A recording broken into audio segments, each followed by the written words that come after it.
Where are the low value men? Like, what are all the low value men up to during these trying times? Because the high value men, I know they're around. They won't shut the fuck up. Low value men, I have not heard a word out of. I'm starting to think I'm on their side. I think I want one of those. I want a low value man. They don't make podcasts. I haven't seen one low value man make a podcast. Do they not know how to use microphones? Maybe that's a good thing. That's hot. All right, I've never seen a man use a microphone for good. Until now, everybody buckle up.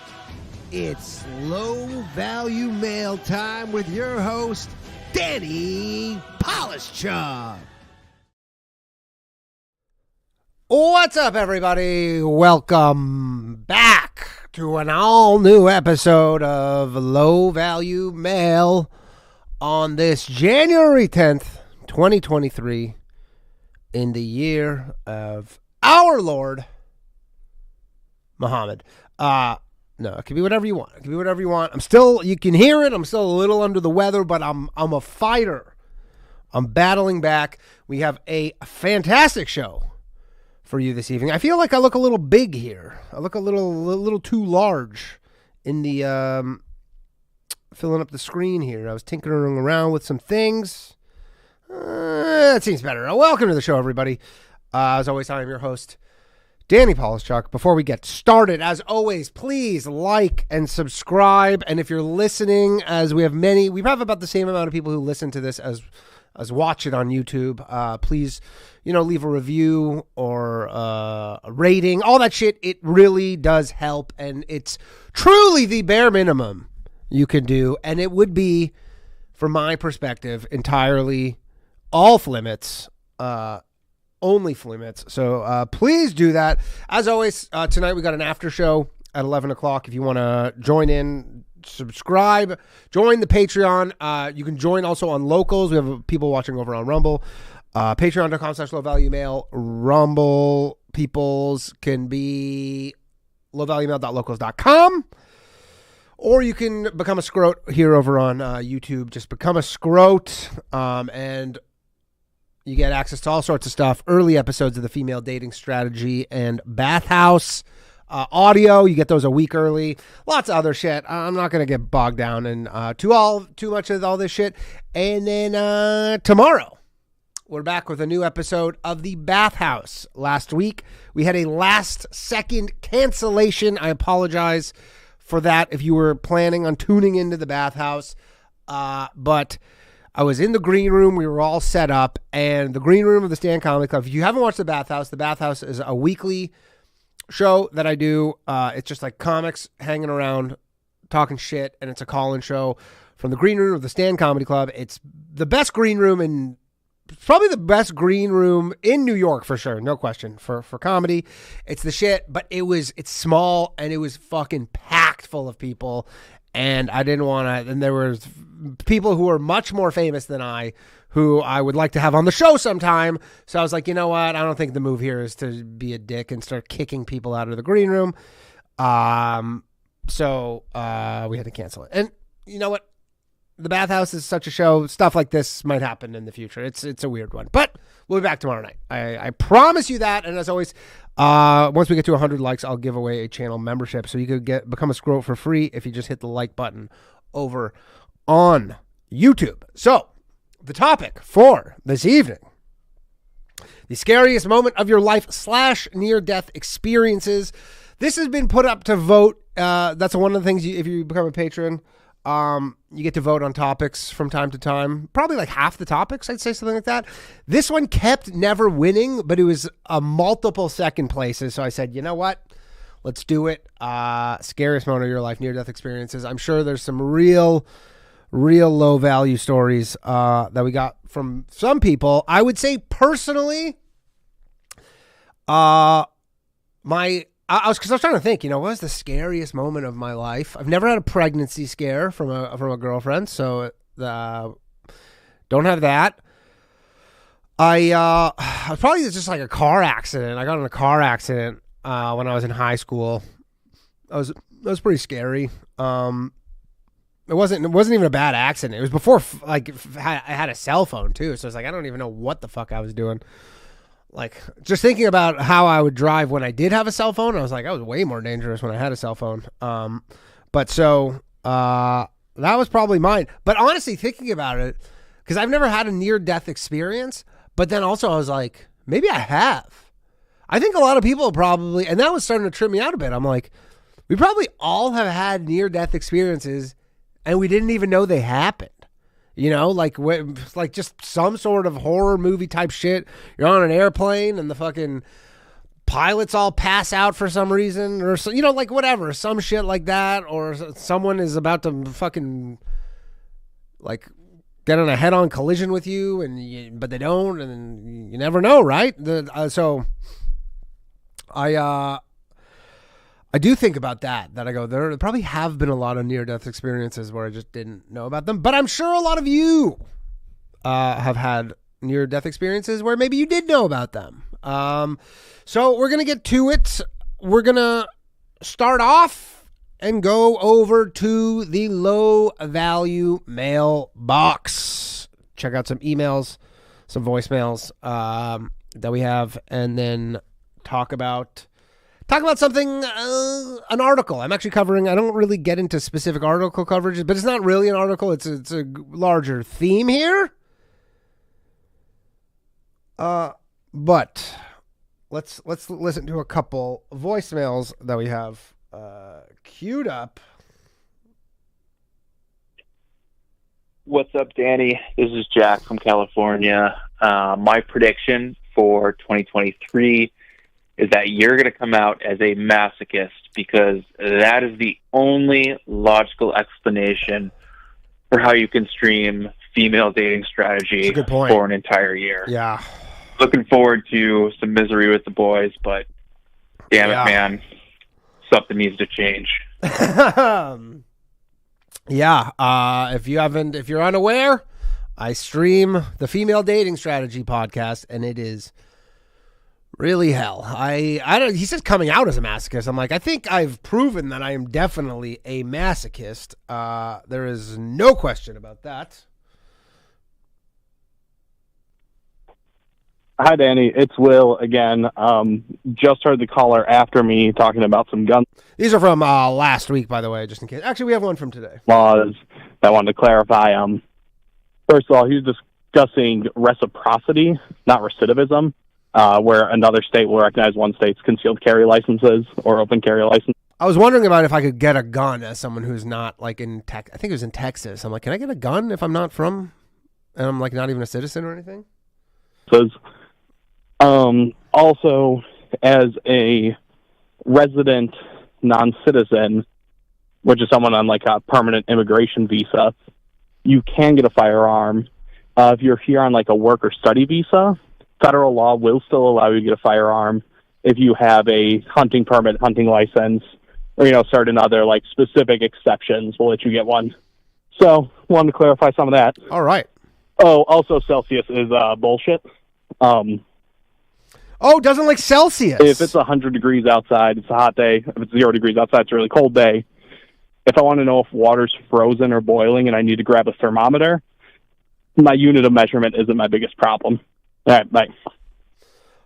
You know what, Will? You put forth some valid points there, but still, no, I still don't. That's just, 100 is hot to you because you grew up in America. Everybody else is like, 100 is insane. That's not a temperature that exists. I'm sorry that my Canadian is showing, everybody. And let's listen to the last one. Hey, Danny, it's Maurice. Oh, our boy Maurice. Won't be able to call into the show today, going to an Avalanche game, so I'm hoping you forgive me. Yes. I'll let you know how the hockey game turns out later, but I did see the topic, times near death. The closest I've been, which still kind of fucks with me today, is I was driving through Wyoming. And if you've never driven through Wyoming, you'll legitimately see signs that say, like, stop here. You're not going to see any stores or gas or anything for several hundred miles, so make sure you have anything. It's going through there. It's about 8 hours to get from one side of the state to the other. Driving, fell asleep, woke up to a truck's horn blaring, swerved. I was already in the left-hand lane, and Wyoming roads will sometimes go down to single lanes. So I was already in the left-hand lane. Car blared, swerved to the far right, and only then there's a big drop-off, not like a mountain or a cliff, but, like a very sizable drop-off. Like, barely missed the drop-off, turned left, starting to veer into left lane, finally get control, pull over to the side, and I was just freaking out. And to this day, like, one, I genuinely hate driving now. I try to avoid driving at all costs.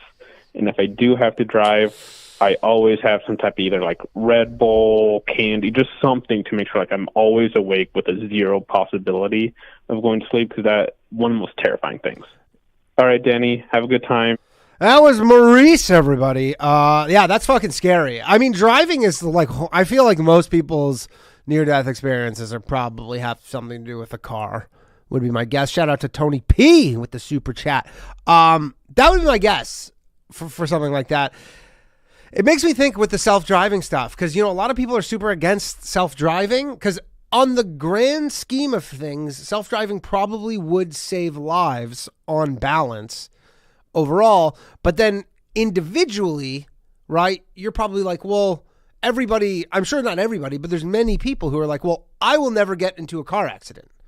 So I'm actually increasing my chances. Like, I'm a very good driver, which I'm sure many very good drivers have also died in car accidents or gotten car accidents.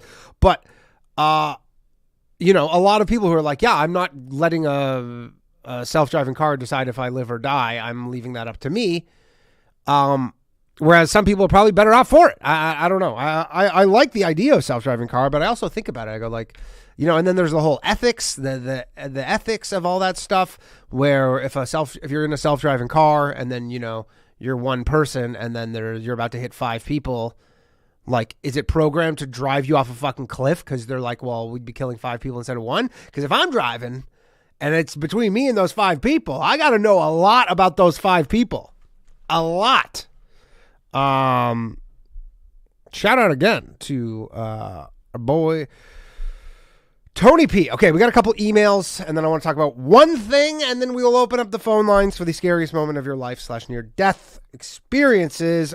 This is from Sam from the Low Value email box. My prediction for 2023 is that Yellowstone, not the show, the national park, will blow up, or perhaps another volcano or some massive asteroid or something burny and destructive. Very scientific term, burny.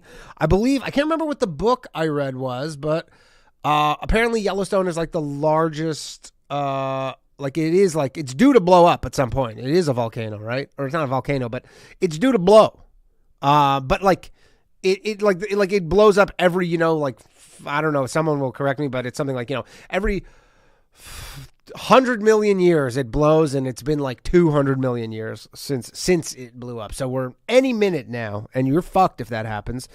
I think the elites will either influence to happen or have a plan to take advantage of an event like this, where they will force the population into underground pods, eternal VR/AR metaverse life, and they'll push a supplement replacement drink or something to solve the lack of vegetation and agriculture available after the sun is blocked out and the warehouses are burned down. I mean, if something like that happens, yeah, like the sun does get, I can't remember what the book was. It was from this Australian guy. He writes a lot of really good books. I haven't read it in a while. But he, there was some, like, you know, there's happened in recorded or somewhat recent history where I think it was somewhere in Europe where a volcano or something like that went off. And then they're like, yeah, we didn't see the sun for like a year or something, or maybe it was something along those lines. And then you're like, you don't have crops, like all the crops dies. So it's a real fucked up. Okay. Next email is from PM. It says, hi, Danny. I love low value male content. Your previous show in Question Pool made me think of one of the many times my dad fucked with us kids when we were younger. I was around 5 and was walking with him past a neighbor's house. We lived in North Toronto at the time. Shout out. And they had these new decorative graphite rocks surrounding their garden. They must have been at least 100 of them. I was like, oh, wow, check out those rocks. He very nonchalantly said, "Oh, those are space rocks like meteorites. Must have fallen from the sky recently," and then continued about our walk. Little did he know I took this information to heart, and the following Monday in senior kindergarten was drawing pictures of space rocks, telling my classmates about them, and ultimately planning the entrepreneurial undertaking of removing all of my neighbor's rocks and carrying them back to our shed. It was the 80s, so all of us kids were left to our own devices after school, and I convinced my younger sister and brother to carry all these rocks across our property lines into our shed. Took hours. Later that evening, our neighbor shows up at the door and tells my parents about the 100% of the rocks being taken, and they believe I may be involved. We ultimately had to lead them out to the shed, and I had to explain how I'd taken the space rocks because they were from space and not theirs, which is a good point. Those aren't your space rocks. Who owns space rocks? They were, in fact, a finder's keeper situation, and I would be selling them as space rocks for $100. We spent the next hour bringing them all back and relining their garden. That's actually pretty hilarious, and that's kind of your dad's fault, to be honest. That's like, it's funny to like exploit children's gullibility because it's like, you're like, oh, they're so stupid. They don't know anything. But you're like, yeah, they don't know anything because they're 5. And they rely on you to learn. And then you're lying to them because you think it's funny or cute. Anyways, hilarious. Okay. We're gonna get to a single thing I want to talk about. Then we're gonna open up the phone lines shortly. Okay. There was an article this week in Scientific American, which I suppose is some sort of tabloid at this point. I don't know. This was the headline of the article. I just thought it was so crazy. And, it made the rounds a bit online regarding Demar Hamlin. If you don't know, he was the player for the Buffalo Bills, had a heart attack on the field. He's recovered or recovering currently. It looks like he'll be okay. It's unclear whether he will ever play in the NFL again, but that is the nature of such a thing. The article titled, "Demar Hamlin's Collapse Highlights the Violence Black Men Experience in Football." What? And it's a little like, I don't know, sub-headline thing. It says, "The terrifyingly ordinary nature of football's violence disproportionately affects black men. Black men disproportionately make up players in the NFL." It honestly seems like we should be like, well, we solved that one, Scientific America. Where did you get your science degree from? Because, like what? So this article is fucking insane, okay? In really insane. So it says millions of people, I'm going to kind of skim through it, but it says millions of people watch as Demar Hamlin, a 24-year-old player in the National Football League, executed a seemingly routine tackle during a highly anticipated Monday Night Football game. Immediately after, he rose to his feet, then collapsed, as we all seen it. We learned the next day that Hamlin suffered a cardiac arrest. His heart had suddenly stopped working. This scene was horrific for both its regularity and its exceptionality. So is it regular or is it exceptional? Aren't those the opposite? Matt Gutman of ABC tweeted as much. The scariest part of this is that the hit was in fact not scary. It wasn't. It looked like a pretty normal hit. It looked terrifyingly ordinary because it was. The ordinariness of men running into each other at full speed represents a normalized, even rationalized violence that is routine to this American game. I mean, first off, the NFL is not the most violent game on earth. I'm pretty sure there's like some crazy ass like Aussie rules and all that nonsense, like those ones, those seem more dangerous to me. I guess the only difference is they don't wear pads. So not wearing pads makes you can't, I guess, go totally full speed because it takes more of a toll on your own body. And it says the ordinary violence has riddled the sport and affects all players, but black players are disproportionately affected. They are, because they are a disproportional amount of the players in the National Football League. It's honestly one of the crazier things. It says that while black men are severely underrepresented in positions of power across football organizations, such as coaching and management, they are overrepresented on the gridiron. Non-white players account for 70% of the NFL. Nearly half of all Division I college football players are black. Further, through a process called racial stacking, coaches racially segregate athletes by playing position. Right. That's why all kickers are white. These demographics discrepancies place black athletes at a higher risk during play. Honestly, this was one of the more just absolutely, like, was there no editor? The whole thing is so crazy. And honestly, it made me put in more context. It's like, obviously, we just know that black people, yeah, they're a disproportionate amount of players in the NFL. They're pretty much all the superstars in the league. It did make me think, though, about how crazy it was. I could be wrong on this, but I looked it up, but I couldn't find exactly the answer. But in 2019, Christian McCaffrey, I think he almost won the rushing title as a white running back. I think he was leading up until like somewhere like halfway through the season. He ended up in third for like in the rushing title. And you're like, that. I remember at the time being like, what is going on here? What is happening? Something is amiss. Good running back. But it's strange. It says, as a cultural anthropologist, I spent the last decade learning how black college football players navigate the exploitation, racism, and anti-blackness that are fundamental to its current system. College football is anti-black? And the thing is, like, they don't even, there's no, like, examples of anything. Like, they're not like, oh, here it is. They just go, well, it's violent sport, so therefore it's anti-black. And you're like, because black people are doing it? It literally makes no sense, okay? Football is a spectacle where excessive violence is mundane because hits that cause injuries are a constant occurrence and spectators are desensitized to it. Consumers of the sport assume players will withstand any bodily affront. No, they don't.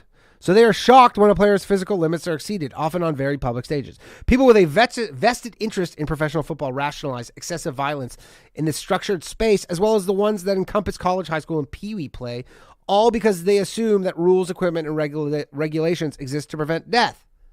No. Also, no. I mean, when you watch football, you obviously like the football, but you also want to see, do you remember like in the early 2000s, before the CTE stuff, and they had that segment on Monday Night Football where it's like, he got jacked up, and it was literally just one guy after another getting concussed. It was just constant concussions. And then they'd be like, he got jacked up. And he would get jacked up. He would get a concussion or very injured. While this form of entertainment has been normalized, Hamlin's injury demonstrates that ordinary violence has potentially deadly consequences and highlights how black men's athletic labor sustains this brutal system. Like, are they being forced to do this? Seems like they want to. Seems like it's America's most popular game. And then the people want to do that, and then they happen to, physically have attributes where they excel at this game, clearly. Like, how many Asian players are in how many players from the East Indian players are there in the NFL? Probably between both of those 5, and they're probably all like long snappers and punters. Maybe one offensive lineman or some shit. On these playing fields, ones that sociologist Billy Hawkins would argue are never theoretically, this is where it gets just, whew. One that sociologist Billy Hawkins would argue are never theoretically far from plantation fields. Financial stakeholders value black bodies for their productive potential and physical prowess. I would like to note that Tony Dungy, former NFL player, NFL coach, tweeted that this thing was fucking nonsense, so good for him. The league encourages and facilitates rigorous training and disciplining so players can execute seemingly impossible. You're talking about all sports. Like, this isn't unique to the NFL. Like, all sports do this, where they, they tax their bodies. Like, now maybe, like, what about boxers? Like, there's so many violent things that people do that are not, necessary. Like, I guess you're like, what's necessary? So what is your solution here? That's why you can never let these people in charge of shit, because they'll just be like, yeah, we got to cancel the NFL. Even though nobody is like being forced to do shit. Everybody's just enjoying themselves. The league encourages and facilitates rigorous, I already got that. In the words of sociologist and activist Harry Edwards, like a piece of equipment, the black athlete is used. While I'm not aware of research that compares the rate of injury between black and white football players, because I would venture to say, why would there be any? Heat strokes, ACL and labrum tears, ankle sprains, bone breaks, and concussions are just a few of the consequences of how these bodies are used. Yeah, it's called professional sports. Like, you could tell that this is written by a chick because you're like, this is sports. That is what happens. Yeah, you put your body on the line. That's the whole point. It's why people pay huge money to go watch these players, because you're like, these are the best of the best. They have been filtered out through an entire system. Excuse me. They've been filtered out by an entire system all the way up. So you go, these are the best ones. Like I always often think about, like, when you go watch, like, I couldn't give a shit about going to watch AHL hockey or AAA baseball. I just don't care. But, like, those guys are right there. They are right there. And there's just one thing that is keeping them back. Excuse me. And should they make it to the league, oftentimes, it's like, some of them excel, but oftentimes they'll play 2 games and they're just not good enough, even though they're so good in the one tier below. The most recent and exaggerated example occurred in fall 2020 during the first season of play during the COVID-19 pandemic. Beginning in March 2020, there were almost no students on campus. Classes shifted to virtual formats, all huge mistakes, and social distancing, that was me editorializing there, and social distancing became common practice. However, teams and conferences decided football play would continue. Good idea, because they were not at risk at all. Players in all 5 major Division I conferences risk their health with an unpredictable and sometimes deadly virus to play a high-contact sport in almost empty stadiums to satisfy their universities as well as the fans and the broadcasters. It's almost like a free market where people want to play, people want to watch, so then those two things align with one another and we get to watch them while we're fucking all locked inside, and all we want is for them to pick up a fucking football and just throw it.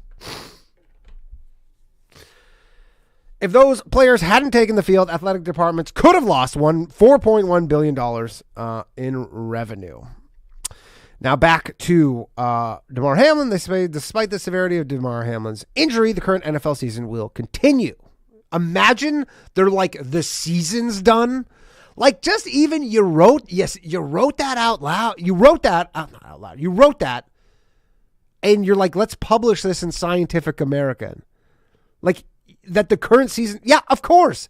They didn't cancel the fucking NFL season for 9/11. Why are they, you think they're going to cancel it for, they didn't cancel it for COVID. They replayed it, or they're not replayed it. They played a modified version. The game between the Bills and the Bengals has officially been canceled, and the playoffs will be modified, but predictably the Super Bowl in February will be followed by the Scouting Combine in March, the draft in April, and team training camps during the summer, all to prepare for the season to begin again in the fall. But we can't forget about that without players themselves, the game cannot persist. Yeah, but they want to play. The elaborate infrastructure of the entire system relies upon the continued participation. If we expect these quotidian gladiators to return to the field, structural shifts must occur so that they are actually cared for in a way that respects their humanity. No. As men who just happen to play the game of football exceptionally well. Look, again, the whole reason they're compensated so well is for that reason. That is like, that's the trade-off. You go like, that's why people participate in all this stuff, is you go, well, if I become the best at my position in the world, I get to make a boatload of money. And there's lots of people who do dangerous jobs in exchange for money. They're almost always men, like 99% of the time, but that's how it works. There's these dangerous jobs people don't want to do. You ever see those fucking TikToks where some guy has to like, I replaced a light bulb on top of this tower and I gotta climb up like 400 stories in wintertime and it's dangerous and I get paid 90. You're like, yeah, no, who wants to do that? Who wants to do that? Nobody. It's funny too, Scientific American.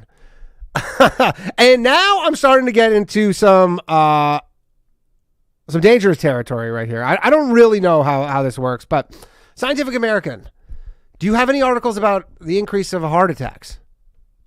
About the fact that it was like a heart attack. So, okay. This is a tricky subject right here. People's minds are very made up. I was thinking of actually doing a topic about just a general increase in heart attacks. If you go search on YouTube heart attacks, not a lot comes up. It is very strange. Like if you go like increased heart attacks, there's not a lot. And I don't know if you get kicked off of YouTube for it. Maybe I'm going to get kicked off for this. I hope not. I hope this is not strike worthy for just discussing something that we know for a fact to be true, that there is an increase in heart attacks. Now, it's interesting because excess deaths are up. I don't actually know. Sorry, you know what? I'm going to take that back. It appears that there's an increase in heart attacks. I don't have the stats. I can say for certain that excess deaths are higher. There's no question. Excess deaths are up. There's more deaths than there should be. They can model this stuff pretty precisely, and there's a decent amount of deaths more than there should be on a weekly basis. Now, I was reading some stuff. Scott Adams, the Dilbert guy, if you know him, sharp guy, he basically said, like, you know, maybe it's from the vaccine, maybe it's from COVID, maybe it's from people using more drugs, maybe it's depressed. And people are kind of quick to jump to conclusions on this. Like, I personally thought my first thing was like, oh, he had a heart attack on the field. And you're like, well, do you get a heart attack from getting hit really hard? I didn't think you did. But then I went, did my own research, if you will. I was watching some videos. I watched a YouTube video with this guy. His name's Dr. Mike Hansen. You can check it out. He basically talks about this. He's a doctor. I don't know even what kind, so maybe he's talking shit. But the interesting thing to me was in the comments section of his video on YouTube. There's a lot of people who were coming out in the comment section saying, like, when I was 18, someone I was playing lacrosse, someone had a heart attack, died on the spot. So it's like, this happens. This does happen. It's not like it's easy because the times we're living in to say, like, oh, this is for sure this. Now, it does seem suspicious, but it's hard to necessarily attribute specifically like these things. And again, it's weird. Am I allowed to talk about this on YouTube? Excuse me. Wouldn't it be funny if I had a heart attack right now? Like, I was just like, isn't it suspicious that all these heart attacks, and then I'm like, ugh, and I just die? People would like that. I mean, I will say that I had someone I knew, a comedian, 32 years old, had a heart attack and died. That is weird. Definitely just dying in your sleep. That one's a weird one. That's weird. Yeah. But I will say that because I know a lot of people are probably like, it was for sure the vaccine. It was 100%. There's no question. It was the vaccine. And then people were like, well, you don't know their vax status or whatever. But you're like, yeah, but also it's the NFL and probably 98% of them are vaxxed. They don't have a mandate anymore, I believe, but they did. But if you see the comments, people are like, there's no shortage. I was watching some video of some kid who, like, his dad was talking because they now do EKGs on stuff. I guess people have bad hearts. They've had bad hearts from before. Now, it was shocking to see. It wasn't even the first time it happened in the NFL. It had happened before. I guess I'm more interested in the fact that, like, am I even allowed to discuss this on YouTube? Like, am I going to get in trouble? I don't know. I really don't know. But I kind of brought up this whole thing also because it was in the vein of scariest thing that's ever happened to you, because that was a pretty scary thing for a lot of people. And I am glad he's okay. But I don't even know what my point is here. I guess, like, you don't want to be super, super quick to rush to judgment or to, because we all have biases, obviously. We all do. And then sometimes you look to, get positive affirmations of your bias with just things that happen. But it is interesting looking through the comments. I will say, looking through the comments, because there were a lot of people who were like, yeah, when I was 17, like, it was like the 70s and we didn't have any of this shit. And just like, yeah, my friend took a lacrosse ball right to the chest. I guess if you get hit really hard, right where your heart is, you can die. But it's like, don't they have pads in the NFL? I don't know. I don't want to get too wacky out here. I know that a lot of people's minds are probably pretty made up. And I think I watched Brett Weinstein on Rogan, and he talks about this. And the crazy thing is, because he's I guess like me, where he says, like, I don't know, but this is all stuff that could easily be found out. And why aren't we looking into it? And that is the real question, is the why are we not looking into it? All right. I'm going to open the phone lines. I've been rambling. I apologize. Went a little long. What is the scariest thing that's ever happened to you / your near-death experiences? I want to hear it. YouTube, Susan, be cool. Don't ban me.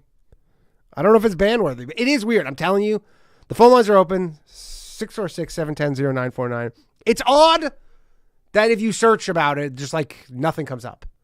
It's very little. Like almost nothing on YouTube. I'm sure people are watching on Rumble being like, yeah, search on Rumble. There's a lot of shit over here. All right, we got our first caller of the night. Thanks for calling Low Value Mail. Who am I speaking with? I'm sure people are watching on Rumble being like, hey, what's up? Wait, did this actually go through? This did go through. You're on the show. Who am I speaking with? Make up a name I don't quickly. even remember what I was going to talk about. Right, scariest moments of your life. I remember hearing a story from my mother once that when I was a little baby, I nearly fell down a staircase and died. But it didn't happen. But you didn't even fall down the staircase? No, I didn't. But it's well, then she just I nearly died once. Well, but she presumed you would have died. I mean, I guess. I mean, kids fall down all the time. Like, kids are kind of like, kids can fall. Yeah, but it's like one of those spiral staircases that go directly up. Oh, I still feel like kids have fallen down those. I don't think that's but like I was dunk. like hanging, like, but you know those guardrails they have in those spiral staircases that go directly up? Like I was hanging on one of those. Oh, wow. What was your mom doing that allowed such a thing? I don't remember the specifics. I just remember from the story. It's like she saw me hanging from the edge of the stairs. Like, oh crap! I better get Samson down. Yeah, I guess. Yeah, I guess that's scary. Except it didn't. I guess it happened to you, but you don't remember it. So does it count? Yeah, I know. It's sort of like I just overheard. I don't know. I guess that's your near-death experience. That's more of a near-death experience. I guess. Yeah, that's closer to near-death experience. Yeah, I guess is that I got. You have anything else you want? While I'm on, sure. While I'm on the chat, I'm gonna give a shout out to there's a guy doing who's gonna be doing a D&D game. Okay. And I don't know, I'm beating him to the punch to announce it to everyone now that I'm on, actually. That what? There's a guy on a previous Low Value Mail. He did an announcement. This is a very low value call right here. Yeah, he had his D&D game. I know. Yeah, I posted about it somewhere. It's like a Discord, right? Yeah, I know. Okay. Yeah, he's got the whole thing up and running now. He just needs players. All right. Well, people check out. I don't know what episode it is, but hopefully he's watching. He can announce in the chat or post a link for the Discord. Yeah. For it. All right. Thanks, man. All right. Almost fell down a set of stairs. Real scary stuff right there. Real scary stuff. I mean, I don't know. Have I ever fallen down a set of stairs? Probably. Have to have. Hello. Thanks for calling Low Value Mail. Hey, Danny. How's it going? Good. How are you? Who am I speaking with? Daniel from Tucson. I've called in once before. Daniel from Tucson. How you doing? Pretty good. So I have a couple near-death experiences. For a while there, I thought I was like the dude from like Final Destination or something because I kept almost dying like back to back. Really? Were you putting yourself in dangerous positions or? No, I was just at work. Really? Oh, okay. Where do you work, or where did you work? I worked at Raytheon at the time. Okay, so. But so were just like fucking warheads accidentally going off? No, nothing like that. This is actually much more tame. To where the rest of that, like I was just a computer guy, but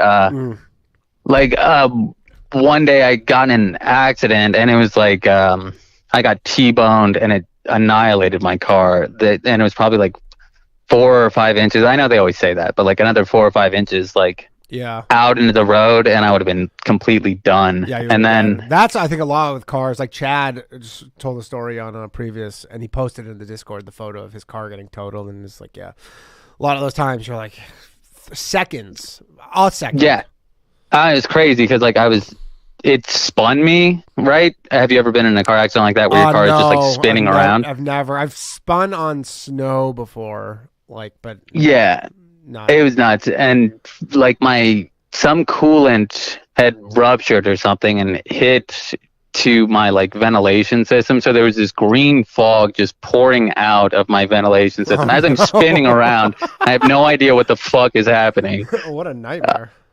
Yeah, and then like it stops, and I just get out the car, and somebody's like, "Are you okay?" And I'm like, "What the fuck do you think?" I wonder if and these it's are like all going to literally- be car-related ones.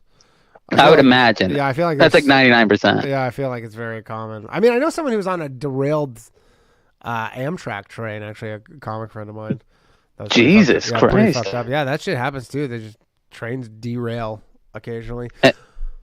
And then, and then like a couple of weeks later, because I had to take a week off of work, because my shoulder was pretty messed up, and like get a new car and everything. And so then I come back, and then like 2 days after coming back at work, I'm down plugging a computer in, and my badge, I would wear this like chain lanyard, kind of like a chain that the pen is on at like the bank or something. You know what I'm saying? Yeah. To hold my ID badge. And it I guess touched a socket and like knocked out power and shocked me. And even the EMT is like, I don't want to touch you, dude. Really? Yeah, because I had just been shocked, and I was like, "Oh my god!" Are you knocked out the power at Raytheon? Oh well, just at this one little area. Because I mean, the way those places are, they're gigantic complexes of buildings. Like huge. Do you still work there? No. I actually like after that, I was like, "Oh my god, I could die any day. I'm gonna like career change." And so really? I got like into that. Actually, kind of was like a positive thing where you're like, you know what, life's short. Can't be fucking. Yeah. Can't And be actually just kind of spending got all into day bombing brown kids. Right. No. Now you'd be surprised. Is there ever like the amount? Sorry, go on. Oh, no, what were you gonna say? I was just saying, is there ever any discussion amongst employees at Raytheon? Like, do you ever like at the lunchroom being like, "Huh, is any of this stuff being used for bad things?" Like, does that ever?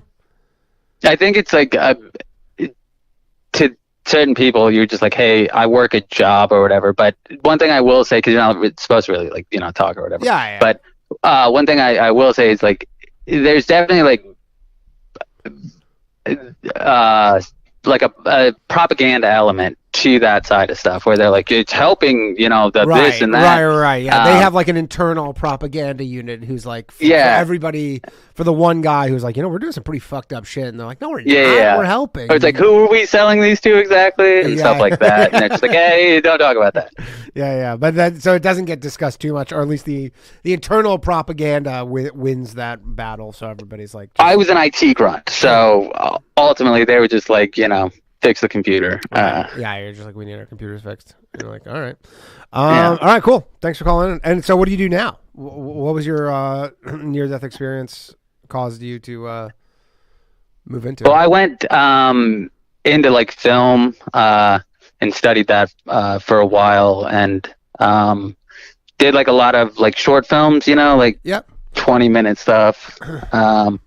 But then I got out of it for a little while because I got more into investing around like 2017, because this is all like over the course of like 10 years now. So yeah, just kind of got away from like the 9-to-5 life. That was the thing that I really need to get away from, because I don't want to work. I don't want to just wake up in the morning, go and repeat the same day over and over. So I think that was really the inflection point for that, where I'm like, okay, let's just do something else. So there's a bit of a silver lining, you'd say. Yeah. All right, that's not bad. All right, thanks for calling in. Appreciate it. Take it easy. Bye. Yeah, there you go. I always wondered what it's like when you work at Raytheon, if everybody's like, how they feel about things, if you will. Smash that like button, everybody. 16 more likes, and I'll give away a channel membership. Hello. Thanks for calling Low Value Mail. Smash that like button. Hey, how you doing? Hey, good. Can you just turn down the volume? Yeah, I just muted my TV. Yeah, no problem. I posted in your community tab section, and you said to call in, so I decided to call in about my near-death experience in a car accident. Nice. Yeah, this was like not 20 nice years ago. Nice that you called in, not the car accident. Okay. About 20 years ago, I was driving out to Pittsburgh. Me and my buddy, he was too drunk to drive. I don't know what I thought made me better to drive than him, because we were drinking the whole time. And but we ended up on the Parkway outside of Pittsburgh, and I ended up hydroplaning and drifting in front of a semi truck, and it knocked us off the road. And when we hit the embankment, I got thrown out the rear window of the car. What? And you had a seatbelt on, I take it?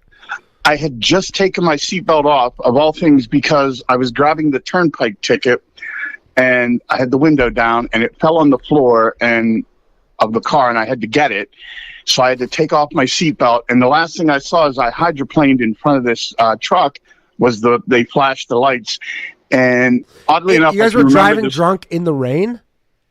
Yeah, I was pretty drunk. It was bad rain too, and I don't remember much for about an hour of the drive, but I remember once we got to where we were at, and then I decided to go even farther into Ohio. But I was listening to the radio, and it was Greg Allman, I'm No Angel of all things, was on the classic station, and the truck flashed its lights, and I remember saying Jesus, and then it hit us, and it felt like I got yanked out, and I got ejected out the rear window of the car and got tied up in the guardrails. What? That's yeah. And what was like your the extent of your injuries? Well, I got severe multiple head trauma, and I got a couple scars, and that's it. But the near-death experience part was my buddy was in the passenger seat. The car comes back on the road and got wiped out by another truck. Somehow he didn't get injured. He jumped out of the car to help me. Other people pulled over. They were helping me. I got life flighted to a hospital outside of Pittsburgh. I was in and out of consciousness, and they actually lost my heartbeat 3 separate times for about a total of 7.5 minutes. Wow. And I actually was like looking over my body. That was the craziest thing to me. So you do in fact remember like actually leaving your body? Yeah, well, I don't remember. Actually, I was on the road, and it was raining, and I said, help me, I'm cold and I'm wet. And then the next thing I remember, I was looking down on a nurse and like a paramedic, and I could see the cockpit area where the pilot was, and I was screaming, and then I didn't feel any pain at all. And after like the third time they hit me with the defibrillator, I felt pain again, and I got yanked back into my body. Wow. I went out of consciousness until I was at the hospital. I remember the doctor in the ER saying something about I had a bald spot on the back of my head, and he said, well, you don't have to worry about that. Where you broke out the glass of the window, we can just stitch up over your bald spot. And I remember saying he had jokes. And then I was in a coma for like 10 days after that. What is being in a coma like? Do you remember anything? I don't remember that. It went right from, I remember me saying, you got jokes, to waking up and thinking I was blind because I had like those sleep crinkles in your eyes and stuff. They must not have wiped my eyes that day, but I thought I was blind, but somehow I knew I had a catheter in. I was like, get it out. And the nurse that was checking my vitals and didn't realize I was awake flipped out. And she was like, what? And I was like, get it out of me now. And she's like, what? And I'm like, that thing. Somehow I knew I had a catheter in me, even though my eyes were shut. Wow. They may have even been taped shut for all I knew at that point, because sometimes they'll do that. Yeah. Damn. But other than that, I had severe multiple head trauma, they said. But whenever I started talking, the doctor comes in and he says, you bruised your heart when you must have hit the steering wheel or something before you got ejected from the vehicle. So your body released an enzyme. And we don't know how drunk you were, but based on your friend who was at a 0.35, I'm guessing you were drunk. He goes, so he said, you're probably lucky that you were that drunk. Otherwise, you would have been dead, because it was a Nissan Pulsar, and I had to go up over the driver's seat with the headrest and in between a very small gap where the seats were and the roof was. Honestly, I'm like mentally trying to picture you getting out the back window. And I'm like, how what happened? Does the seat go back? Well, it's a on a Nissan Pulsar, it's a long window that goes back, but it's only about 18 inches high. So I must have hit a sweet spot where I didn't hit the roof and I didn't hit the back seat. And what did being drunk? How did being drunk help you? I don't understand. Well, they say that you're loose, and so you don't clench up. Oh, because if I would have seen it coming, I would have tightened up, and I probably would have broke bones and tore ligaments. Oh, because you're just so loose from being drunk. Yeah, you were able and so he said, he goes, if you hadn't been that drunk, you probably would have been dead. And my response was, well, if I hadn't been drinking, I wouldn't have been out on that road, so we wouldn't have got into the accident. Yeah, so it's even. And then he goes, well, I can guess we can check having no brain damage here, because that's one of the sanest things I've heard someone say in your situation. So you just walked away, basically, for the most part. Yeah, after I woke up, I was only in the hospital for like another 4 hours, and then my family came. They drove 2 hours to come get me. And I probably could have got out sooner had they been closer. And did you get a DUI for that? No, that was the thing. Because I bruised my chest and they released some kind of enzyme in my heart, it went off the charts. So they didn't. He said, I don't know if you had 1. I don't know if you had 20. Wow. But I got a reckless driving citation. Yeah. Wow. And do you have any like long-term like issues from that? I have migraines from that. I have like a stiff neck. Some people say I'm kind of autistic or something, but yeah, I don't think. I mean, if you listen to this show, you probably are. Yeah. That's. I mean, dude, that's amazing. That sounds like a borderline miracle right there. That sounds like that had like 99 people do not walk away from that.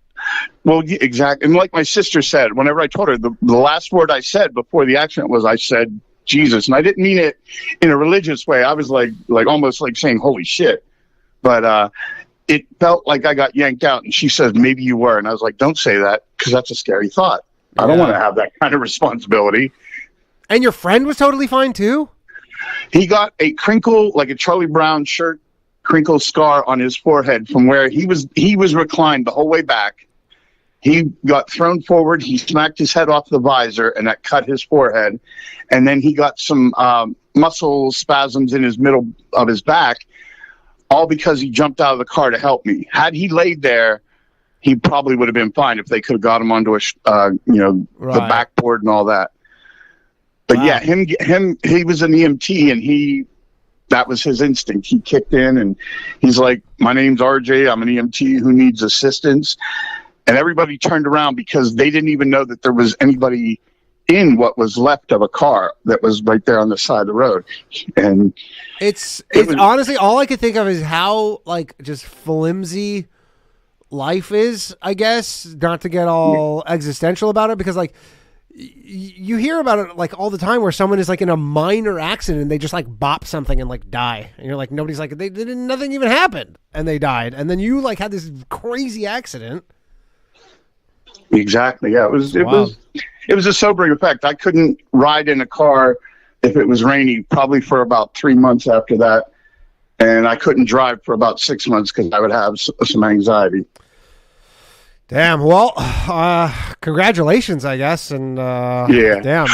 One last thing. Yes. Remember I was saying how I was overlooking the thing after I came conscious.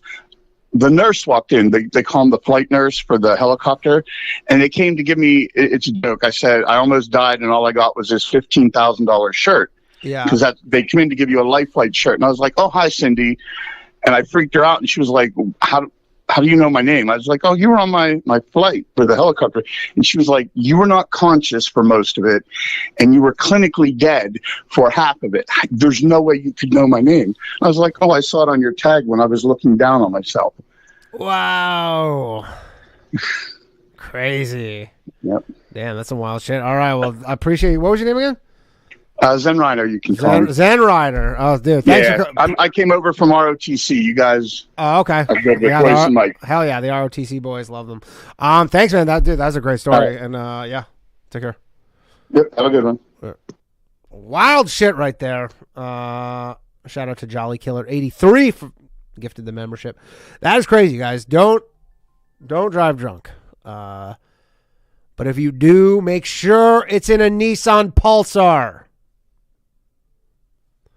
Hello, thanks for calling Low Value Mail. Hey there, Danny. This is Orion. What's up, Orion? How you doing, man? Pretty good, man. How are you? I'm pretty good. That was a wild story, that last guy. Oh, yeah. I got something similar. I thought I didn't have anything, but then I heard him talk about that, and I remembered. So and then you remembered the time that you almost died? Yeah.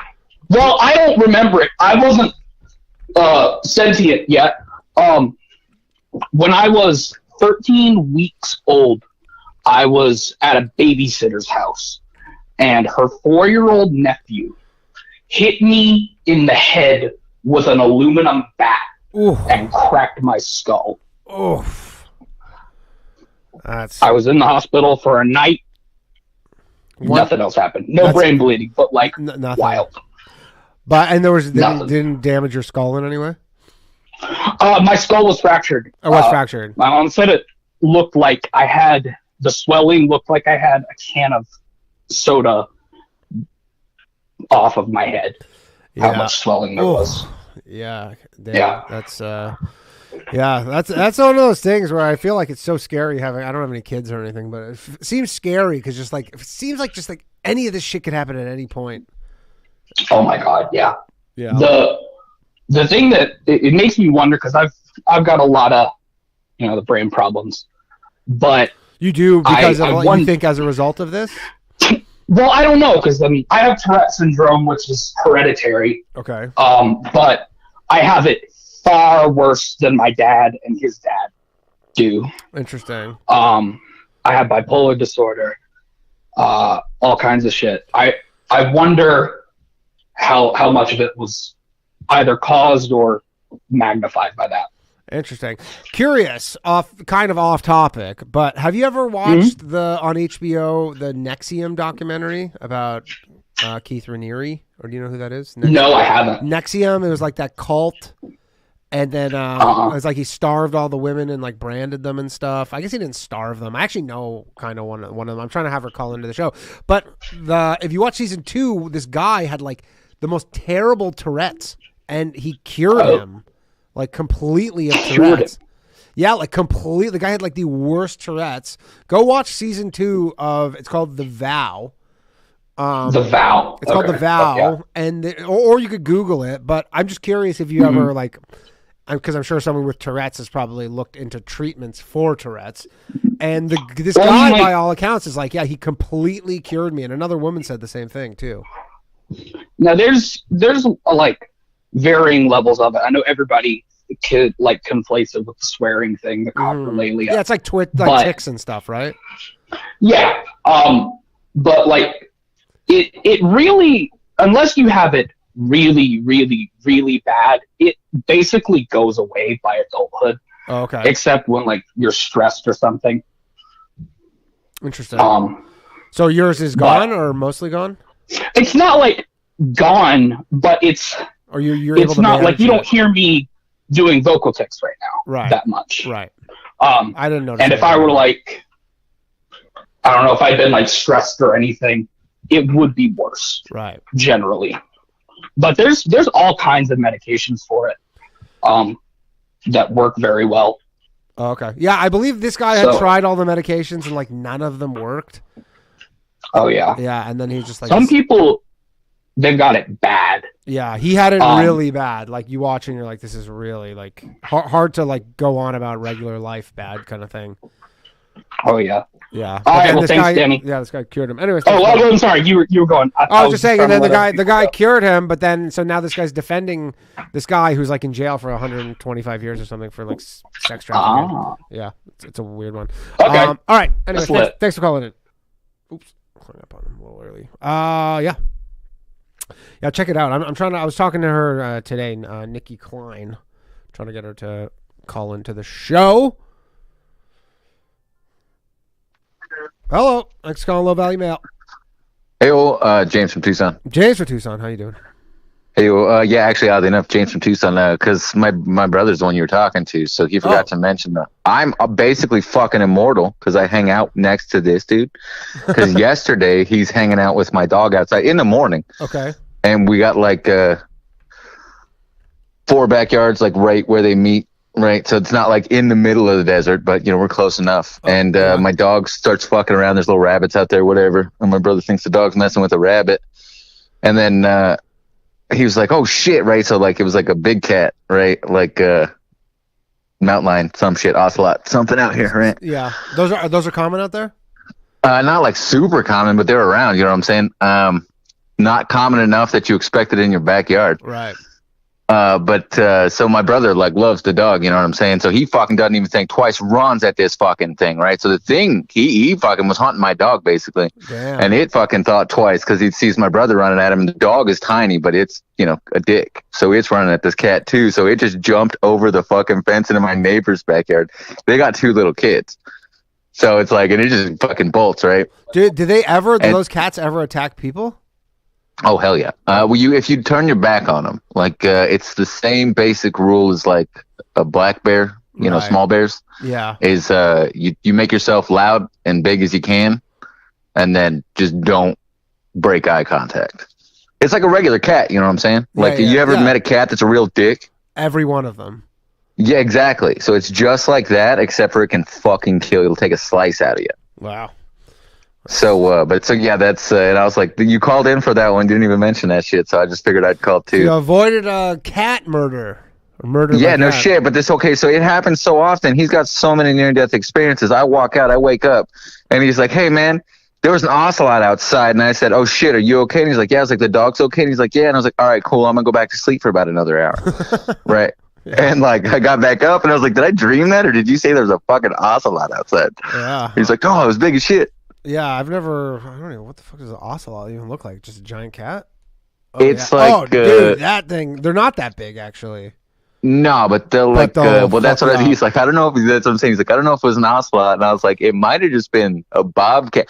Whatever it was, it's like... that looks badass, though. I would love to. Yeah, and there's some crazy shit around here. But like I said, it's, you know, kind of like a medium size. Think about like a medium dog or like a coyote or some shit. About that size. I see a video right now called Ocelot Attack that I'm going to pin that. We're going to go watch that in the Patreon after show. Someone getting attacked by an ocelot. All right, thanks for calling in, man. Yeah, that's what I'm saying. And then like I said, he ran right at that shit. Like it was nothing. So it's like some of his near-death experiences are like, you know, you're kind of like asking for it. Crazy shit, but that was like that one. I mean, I respect you, but I got a machete by the back door now. Yeah, I mean, probably should. I've never lived anywhere that there was any sort of like animal predators in any way. Oh yeah, I've killed a couple of rattlesnakes, man. There's all kinds of shit out here. I live in New York City. The only predators here are human. But yeah, I mean, yeah. I don't know. I've heard some crazy shit. You guys got some crazy fucking rats, man. Rats, yeah, but rats, I've never seen a rat or heard of a rat attacking a person. And they're really comfortable with people here. Like, insanely comfortable. Like, I don't even exaggerate when I say, like, sometimes I've been really late at night going down the stairs in the subway, and a rat is just walking up the stairs. Like, it's just like a person in the subway. Like it's a cartoon or some shit. No, it's just like legit. The rat's just like going up the stairs, and I'm going down the stairs. Like, we're just like two people using the subway, except one of them. Yeah, no shit. It's like, hey, like tips a tiny hat. That's good shit, bro. I mean, that's horrible, but that's funny. I mean, dude, anybody who lives in New York, you're like, it's just nothing. Either that's you what become I've heard. It's rats. The rats and the scaffolding. You just get used to it. It becomes second nature. Exactly. But the thing is, the scaffolding is actually low key kind of awesome because the scaffolding. Oftentimes, like sometimes it's rain because it rains a lot here, or more than at least you would think. And then, yeah, no shit. So the scaffolding, a lot of times you have ceilings everywhere, and it's like I don't give a shit that there's scaffolding, and like as long as you don't live, I guess it's the people who live in the buildings get bothered by it. But if you can't handle the rats, you cannot live here because they are. I had no idea. Like nobody told me about the rats here. That's what they say. It's actually they call it the worst kept secret in New York City. Nobody wants to talk about it because they're like, oh, I love New York. I live in New York. All this, but it's like, yeah, there's a fuck ton of rats. Like when I leave here tonight, I will see multiple rats in my like 3-minute walk to the subway station. After nature's a crazy thing, man. Because like I can't tell you the last time I saw a rat, and there's no fucking way you guys are ever going to see an ocelot in downtown New York City. But if we could get an ocelot, then you got no more fucking but then my god, but yeah, that would cause that'd be a massacre. That'd be probably fucking pretty crazy. There's not a single and like there's apparently I think James Altucher said it, like there's some study where apparently at any point in New York City you're like within like inches of a rat or something. I saw that. It's like something like, I guess it's not true always, but it to a degree, like definitely. I mean, close enough. Yeah, definitely walking around like constantly. Any pile of trash, and there's piles of trash everywhere. You just walk by them and you hear like, and it's just like full of rats. Oh no shit! Yeah. It's good stuff. All right, thanks for calling. Appreciate it. Well, enjoy your walk home, buddy. Thanks, man. Later. Oh yeah, New York City, the city of rats. By the way, is anybody watching the fucking Golden Globes tonight? I watched the beginning of it, and it was so shitty. It was like, I was like, and then they're like, "Yeah, we didn't even do one last year." I forgot. I was going to talk about it. I forgot about it. It's so shitty. It's like the shittiest thing in the world. Hello. Hey, Danny. How's it going, What's up, buddy? Wallaby? How you doing, pal? Hey, I'm doing all right. I got into my new apartment the day of that ice storm that froze half the country. Nice. So that's or was that it was bad? pretty good time. No, it was good timing. Good I got timing, in okay. like right before everything happened. But like they didn't like I went to hook up my internet. Yeah. And the jack, like the coax plug on the wall. Oh, I saw that in the Discord. I saw you were venting about that in the Discord that they didn't hook it up. Who the fuck does that? No, because Comcast came out here today. They're like, yeah, apparently your apartment complex just gutted the whole apartment, so we have to come back out again and like run all new lines from the pole. Do you think it was stolen? Do you think someone stole the wires? That's not that much money though. That's not that much money for copper. That's only like a few cents for copper. Yeah, I think it's more likely. Yeah. I think it's more likely that it was old coax, and rather than the landlord replace it, they just ripped it out and then gave the appearance of the connection. Yeah, that's what I think happened. That's stupid. I mean, again, like, what problems does that solve? You just have to deal with it later. Well, it's Section 8. Oh, it's literally a Section 8 apartment. So I mean, well, that might make a little more sense. So Wallaby, I got a couple. You got a couple. All right. I got one involves a car and one involves a gun. All right. And I'll let you pick which one I tell first. Gun. Okay. They've all been cars pretty much so far. Well, and it's interesting because when I worked for Liberty Mutual Insurance like 7 years ago, they like showed us some figures and training and stuff. And basically, you're more likely at any time in America to be involved in a vehicle collision than you are to be shot in a war zone. Great. I mean, I believe it. Just, there's just the amount of cars and stuff. It's crazy. So, but the gun story, I was in the Army, and for like a year and a half, I was my unit armorer. So, like, I had to check weapons in and out when, like, people would want to go to the range or, like, field exercises or stuff. Okay. And I'd, like, check out the platoon's weapons.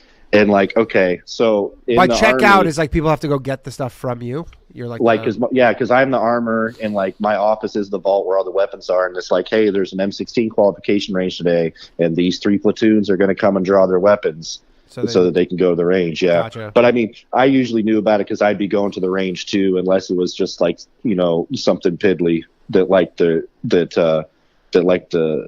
the squad leaders could cover training. Mm-hmm. You know what I mean? Sure. So anyway. So these kids come back from the M16 range, and like in every building in the military, like when you're on a military installation, every building has this big red metal barrel on its side filled with sand by the front door, and it's called a clearing barrel because if you have your weapon, you're supposed to go up to it and charge it, pull the trigger, and observe the chamber and ensure that you don't have a round chamber before you go into like the command center. Gotcha. Well, so did you just hear people firing off shots into this thing, or no? Because that's the thing is you're not like if you're firing a shot in the clearing barrel, it's because somebody didn't fucking clear you off the range properly. Right.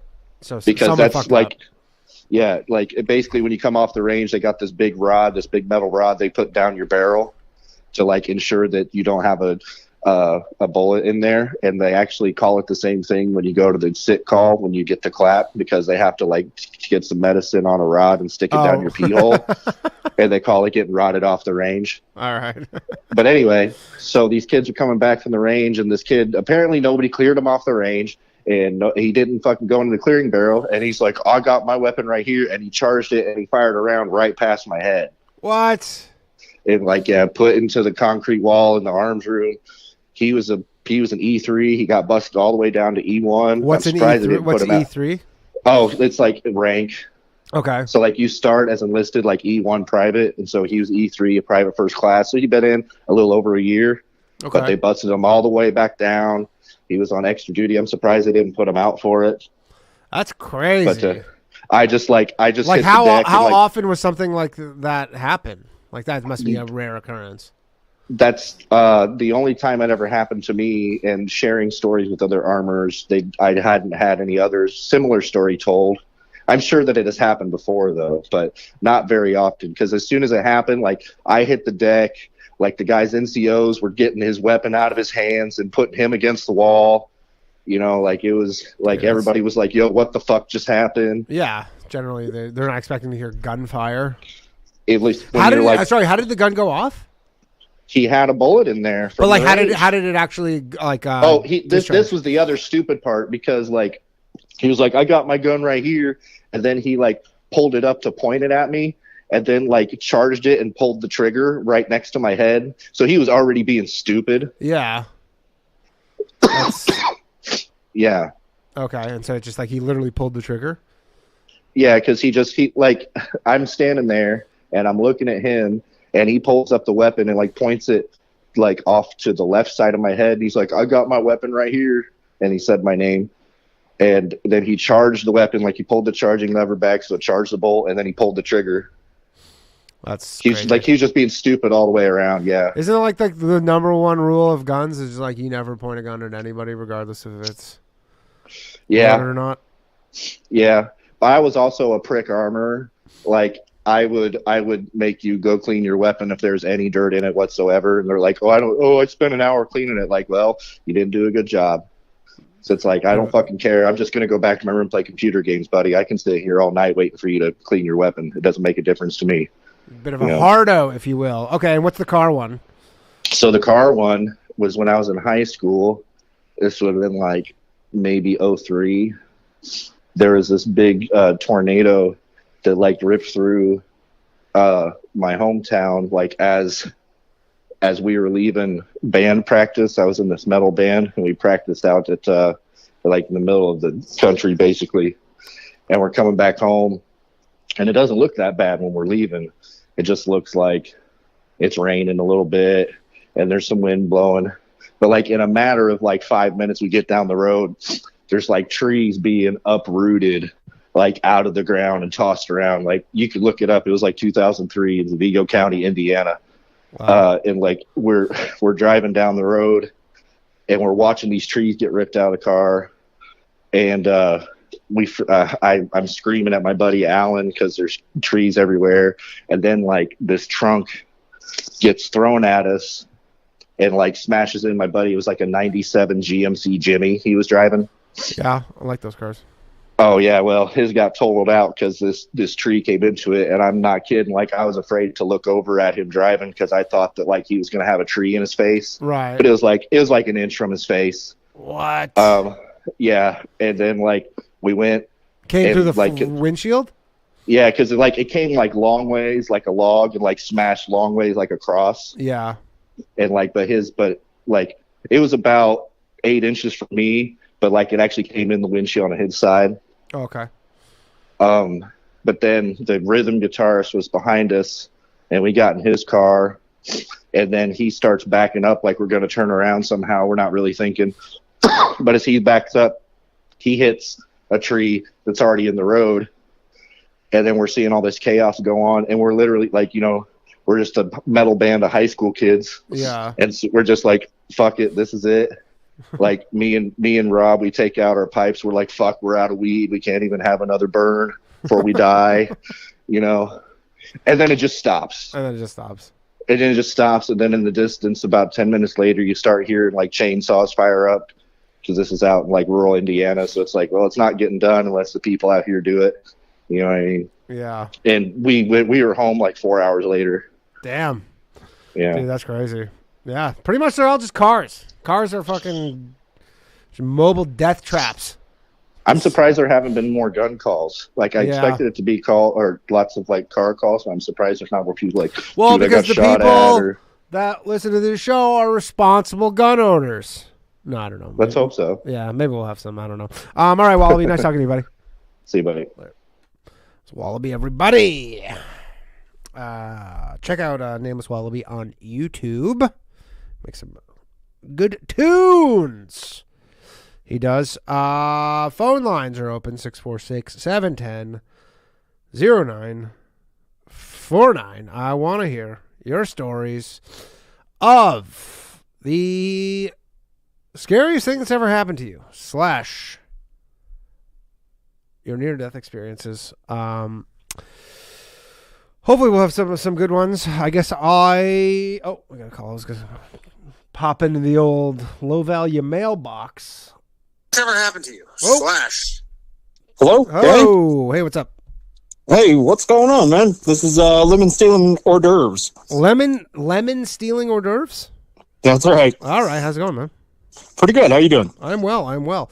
So, what are you calling in about? You got a scariest moment or near-death experience or both? Yeah, near-death experience. Had a couple of them. I worked this warehouse job a few years ago. It was pretty crazy. We were like pirates. Why were you like pirates? It was a crazy scene. We were like doing scrap metal recovery from cell phone operators and TDMA equipment. Okay. But they put me on a forklift, and I had no certification. First day I was there, and I was moving a fire suppression system, like the giant tank. Yeah. And it was just like Jaws. I dropped the thing off the forklift, and it came right by me, screamed through a wall. Insanity. What did? Sorry. What? It's like a giant fire extinguisher. Like okay. Tank. You're saying like the whatever like shot out of it went right by your head? Yeah. And it was like as big as you standing up. Like it was very large. Crazy. And then did they still let you work the forklift after that? Oh yeah. I was in charge of it. Did you get would you get in trouble, or they were like sometimes that happens? They were, yeah. I mean, I don't even remember what their reaction was. I was just shitting myself, scared. All right, yeah, that sounds frightening. And then, I almost killed one of my employees because he wanted to surf on the front of the forklift. That was just a bad idea altogether. Yeah, I think so. I mean, I will say it's like it must suck so badly when it's happening to you, but those videos you see where someone's like a forklift operator in a giant warehouse and then they like something and then like a whole thing falls over. Yes. Like, like they're like, that was like 500 pallets of like bottles of beer or some shit. And you're like, oh, yeah. God. Something just like that happened. Those cartoons where they're standing up and like a wall falls and they're right in the window. Yeah. Yeah, of course. Yeah. Yeah. That happened to me on the forklift too. Like, somebody else was moving it up for me and I was standing next to like a giant cabinet that had, like a big server and a rack in it, and the cabinet went right over me. I went right through it, and I don't even know how I fit. Like, what? It was amazing. Yeah. Holy shit. It was a crazy job. Yeah. Now it would have killed you, you think? 100%, yeah. That's insane. Yeah, it seems like you're that whatever place you worked at probably needs some like safety training, maybe. Yeah, we got in trouble with OSHA a few times. Yeah, it seems like you should have. Yeah. Yeah, very rightly so. Anything else? I'm sorry? I said, do you have any others or just those two? I've been held up a couple times at gunpoint, and you've been held up a couple times at gunpoint. Yeah. How did that shake out? I used to run a smoke shop and a head shop, depending on where you're at. Yeah. So. Yeah, there was just scared kids came in, they wanted whatever and just gave them the money. Like it was never more than a couple $100 in the drawer. They'd come in on weekdays and right. They but they would have guns. Yeah. I mean, I'd just go real slow and like, I'd comply, but not be annoyed, like annoy them. And I mean, I carry, but I'm not going to get in a gunfight. Yeah. I mean, I just saw, I don't know, did you see that video from Houston like a few days ago where... Oh, yeah. The guy, he put like 6 extra in him. That was kind of crazy. Apparently, he's like getting in some shit for it too.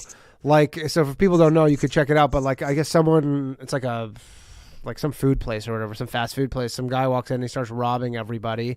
And then as he's walking out, this guy just pulls a gun, shoots him in the back a few times. Then walks over to him, shoots him again, and then I believe grabs his gun and then shoots him again after he took his gun from him. And you're like, this guy's like dead.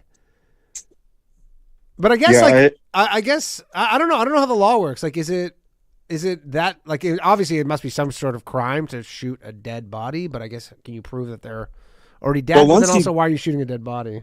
Yeah, once you take the gun away, he's no longer armed, and that's when the trouble comes up because he no longer poses a threat. So there's no reason to shoot and him. he like I can't imagine how crazy of a situation that would be to get in. Like I don't know, like armchair quarterback this thing, but he had the sense to go grab the guy's gun, but then he still fired on him afterwards. I don't know. It was an odd one. All right, cool. Well, I'm glad you are alive. Yeah, it's pretty nice to be alive. Pretty decent. Yeah, pretty sick. Pretty sick. All right, thanks, man. Have a great one. First, take care. You heard it here first. It is awesome being alive. Hit that like button, everybody. 31 more likes. I will give away another channel membership. Be a scrote. And of course, if you want to support the show, join us in the Patreon after show. It'll be entirely flimmits. Hello. Hi. Am I on? Yes, you are on. Who am I speaking with? I will remain nameless. Okay. It's really hard to hear you. It sounds like, I don't know where the hell you're calling from, but it sounds like you're calling from space. I can hear you, yeah. It doesn't sound great. I don't know if you're on like a headset or something. Yeah, hold on. Yeah, generally, I don't know why. Headset quality is not good. Was that better? Yeah, way better, way better. Okay, so I have a few scariest things that happened to me. I mean, Kombo, have you ever heard of Kombo at the frog medicine? Kombo at the frog medicine? Yeah, it's like a frog poison, actually. They burn holes in your skin, and then they put like a frog poison in your skin. Who It's does that? supposed to... shamans, I guess, in the Amazon. Oh, shamans put frog poison in your skin and this happened to you? Yeah, well, it didn't. I like paid for it, actually. I wanted it. Oh, like as because, like a psychedelic experience or something? No, that's what's so funny about it, because Kombo is like the psychedelic experience without any psychedelic. It's like the shitting your guts out and puking your brains out. Why? Experience without any psychedelic. You did it in the Amazon? I don't know. Or where did you do it? Yeah. Well, okay, so I did it I've done it 8 times. And can you spell this for me? It is really terrifying. Kambo. Kambo. Kombo. Yeah. Frog detox. Okay. Yeah, basically. All right, okay. We're going to look into this on the after show as well. Okay, so you went to the Amazon? Yeah, I went to the Amazon. Lots of scary stuff there, actually. But, yeah, so Kombo, it's like, so they take like a stick, they burn like holes in your skin, and then they remove the first layer of skin. And then they scratch off like a stick with frog poison on it. I'm not sure of the entire process, but they put this little bit of gooey thing like inside your skin, and your lymphatic system immediately detects the poison, and it just tries to like completely fight it off. And so your whole face gets, well, it depends actually. Different people react differently, and you will also react differently depending on the, how much crap is in your system, apparently. And why do you do this? Well, I just dealt with a lot of problems, like health problems, and I wanted to get rid of them. But that's what I'm saying. So yeah. it's some sort of health cure. It's like some sort of catch-all. Yeah. Okay. Yeah, but also people do it for like an emotional kind of thing too. It really helped a lot, yeah. But I needed to keep doing it, and you have to keep going. They actually call it the vaccine. They call it the vaccine of the Amazon. The vaccine, because lots of like, yeah. And so, what do you go to like Brazil? Yeah. I was in Ecuador. In Ecuador, okay. I didn't know the Amazon where it starts and stops. Okay, so you go to Ecuador. They burn holes in your skin, put this frog detox poison in there. Yeah. And you've done it 8 times? It's actually the most terrifying experience of your life. It's like the most sick you'll ever feel, and you don't even know what to do with yourself because it really feels like you're about to die. How long is this? Because this sounds like ayahuasca, except for like none of the fun parts. Yeah. And how long? How long does it it depends. last? Yeah. For me, it depended. Like usually, like around 30 minutes to like an hour of feeling so sick, I just didn't even know if I was going to make it through. Like my throat started closing in also, and has anybody you just died? feel like your heart pumping in your veins. Actually, I think some people have died taking it. Yeah. Why can't you just eat the frog? Or will that really kill you? Well, lick the frog, I guess. I don't know. Well, if you lick the frog, you'll I don't know. hallucinate or no? Or is that also you're gonna get sick? Well, Bufo would be the one that you would hallucinate. Oh, okay. Bufo is the other frog medicine, poison, whatever. That's you the are psychedelic one. I never really tried that one. knowledgeable about frogs. That'll kill you. I guess. Yeah, that's and do you do it with like a shaman or something? Like, how does this? Yeah, they do like ceremonies all the time. Like I think that they also do the Kombo thing like as a vaccine, and also they do it like I think they do it for hunters before a hunt or something, so they can be more like in tune with the forest and in tune with their body or something like that. What? So how did you? So you had some health issues, and then you were just like kind of looking into alternative options. Yeah. I guess I just go for the most extreme thing. I don't know. I mean, thought you it'd had to be, go like, to an interesting Ecuador. thing to do. It's pretty extreme. Like all things, like even removing the frog stuff, you still went to Ecuador, or were you in Ecuador for like a vacation and then you heard about this?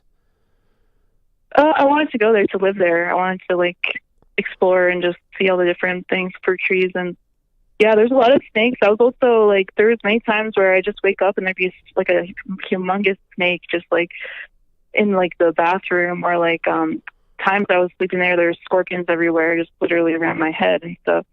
And I got bit by a bullet ant as well. And a what? A bullet hand? Yeah, a bullet ant. Oh, a bullet. So another ant. thing is there's another practice. I don't know which group does this in the Amazon, but there's like a coming of age thing where they like fill these gloves basically with a bunch of really painful ants. Like the bullet ant is apparently they say it's the most painful bite you could ever have of anything. It's harmless, but it's very, very painful. It feels like a bullet, apparently. And so like a coming of age thing is that they put all these ants inside of gloves. I'm looking at it right here. 13-year-old kids or something. Yeah, Smithsonian Mag. When becoming a man means sticking your hand into a glove full of ants. All right. Well, this is what we're going to be investigating on the after show. That's for sure. This is going to be a very animal centric show. We got frogs, we got ocelots, bullet ants. This is wild. So, and would you do it again? Yeah, for sure. For sure. So it's like, honestly, the afterglow is actually really amazing because you face death in such a raw way, and you're facing your mortality. I think that it really is like a great experience if you're not like too scared of it, because like afterward you just like so many things become more real to you, or like, you know, things that didn't matter before, you just let them go, and there's just this whole body feeling of like you just survived death, kind of. Or sure, but you did it to yourself. Like dopamine or serotonin, I don't know. But like, can't you do that many other ways? Yeah, you could administer it to yourself. Yeah. Yeah, crazy. Okay, well, that's an interesting one. I appreciate you calling in with that. Okay, thank you. All right, take care. Bye. Bye. All right. Well, that's yeah. I fucking frog poison. Just a little bit of frog poison for you. Yeah, here we go. There's all these YouTube videos, so we're definitely gonna watch it on the after show. Wearing a glove of venomous ants. That seems like child abuse. But I guess if you're in the Amazon, there is no such thing. Hello. Hey, Danny, what's going on, man? What is happening? This is Charlie. How you doing? Good, Charlie. How are you? Good. I got some stories for you. Okay. A few involving a car, one involving a plane. Okay. So, 6 years ago, I was driving. I had dropped my brother-in-law off at his parents' house. It was 5:30 in the morning, and I was going to work. And I was driving down the road, and we had those flashing red lights, where you're supposed to stop. Yep. I had the flashing yellow, so I went through. But the lady drove through the flashing red, driving a van, big van, T-boned me. The car spun around. All the airbags went off, hit me in the neck. So I was like, that I broke my neck right off the bat. You thought you had broken your neck? Well, at first, yeah. I mean, it Okay. was a pretty bad shock to the neck. I thought I broke my. And then I just got out of the car, walked around, and I called 911 and everything. And I realized that if I was walking around and everything, I was all right. And Can't you be in shock though? I could have been in shock, yeah. But I went to the hospital afterwards and got all the tests and everything. And all I had was really mild whiplash, but it was pretty lucky. And Okay. actually, everybody that saw the pictures of the crash said that it was like, I mean, they couldn't believe that it wasn't worse, because when the airbags go off, it was obviously hit. My car was totaled. Yeah. What Crazy. happens Turned with out- that kind of thing too? Did you sue her?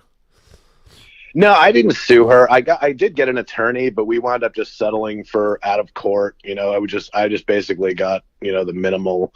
I didn't really want to go through all that stuff. I don't really sue somebody unless I absolutely have to, and I really wasn't hurt bad. Yeah. So I figure you can replace automobiles and everything, but I just don't even want to go through any of that if I don't have to. Yeah, totally. I mean, America's that's the one thing where since I moved here and people are, I remember I was walking somewhere in Williamsburg in Brooklyn and tile on the street popped up and I can't remember kind of my foot got stuck and they're like, you should sue the city. I'm like, is that just every solution? Is just always just lawsuits? I think litigation has kind of ruined everything because everybody's just afraid of being sued for everything now. So yeah, and everybody sues for everything.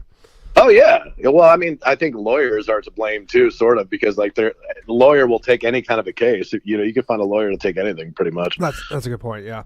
All right. So what was there's another car? So I got another Toyota Corolla, a different color, but it was another Toyota Corolla. And the last couple of years I started driving for DoorDash and Uber. Okay. And this past year, 2022, I got in 2 accidents. The first accident, I was delivering food for DoorDash, and the guy was behind me. And when I was making a left into the place I was delivering to, he spun out of the other lane and tried to pass me while I was making the left, and then sideswiped me. So that didn't do much. There was barely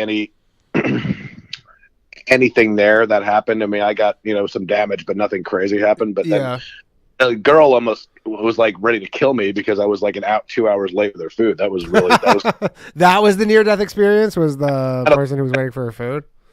But the worst one was this past October. I got hit by a drunk driver. Oh shit! And in the same car that I just got back after it was fixed. And car's fucking cursed.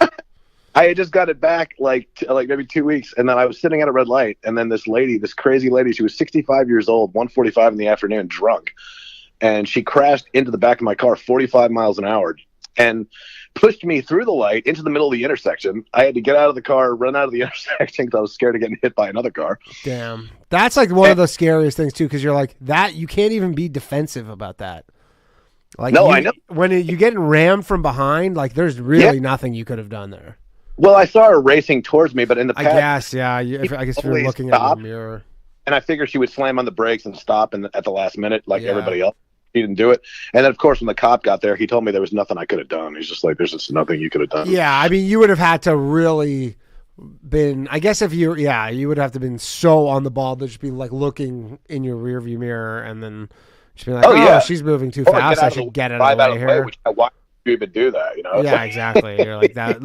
99 times out of 100, that person does stop and you're just look like a fucking idiot. And I didn't sue her either, but she was drunk. She was crazy too. She cussed out all the EMTs and the firemen. They're like, "Can we help you?" She's like, "Get the fuck out of my face!" She was cussing them all out and everything. Crazy. And she got a DUI. She was crazy though. But I'm starting to believe that I don't think that God wants me to drive a Toyota Corolla. Yeah. Yeah, you should be driving an American car. Well, I have a Toyota Tacoma now. So well, it's a little bigger. At least that's... But it's still the same, you know. What's that? It's still the same. It's still a Toyota, but at least it's a bigger truck. Yeah, at least it's a bigger truck instead of a Corolla. I feel like it'll probably withstand some damage more. But you're a Toyota loyalist. Oh, yeah. Well, I mean, they I should do a commercial for them. But, I mean, they really do. I mean, they last a long time, you know. I know. I used to have a Honda. The Japanese cars are good. I mean, the guy at the beginning of the show who got in the crazy accident where he got thrown out of the Nissan, seems like he just cannot die in a Japanese car. Yeah, I'm starting to think, like, when he mentioned what's the name of those movies? Final Destination. Like, Yeah. I think like that was kind of like what was going on there, because it was like 3 times in like the span of 6 years. The other one I was talking about was when I was 16. I went to an outward bound course in Portland, Maine. Okay. When I was on my way back from the course. What's outward bound exactly? Outward bound. It's like you go like rock climbing, mountain climbing, sailing, all that stuff. Okay, just like an adventure kind of. Yeah. I went for like 2. It was pretty fun. It was a fun thing, and it was like maybe 3 years before 9/11 or whatever. But when I was flying back to Orlando, this lady, I remember being on the flight, and I was talking to somebody next to me, and this lady was like just being really belligerent and crazy, like in towards the front of the plane. And I couldn't hear anything that she was talking about. I couldn't hear anything really that she was saying, but she was giving the flight attendants like a hard time, and she almost got like physical with a couple of them. And the flight was bad. The whole flight back was bad. There was tons of turbulence. You know, there was real bad weather and everything. And then when we finally landed, the guy I was talking to, like when we got off the plane, like said that she told one of the flight attendants that she had a bomb. What? Yeah, and she got arrested. Like as soon as we landed, she got arrested. I hope so, but she obviously did not have a bomb. No, she was out of her mind. She was just having some sort of mental episode. Yeah. She could have been drunk or something. Who knows? But yeah, I mean, not that she could have done anything, but that was kind of a scary. If I had known that she said that while I was in the air, I probably would have freaked the hell out. I would have gone full passenger. Was it passenger 57? 50, so yeah, Wesley Snipes. Wesley and everything. Snipes. I would have fucking kicked that bitch off the plane. Yeah. All right, cool. Thanks for calling. I appreciate it. All right, take care. Bye. Damn, man, cars are dangerous.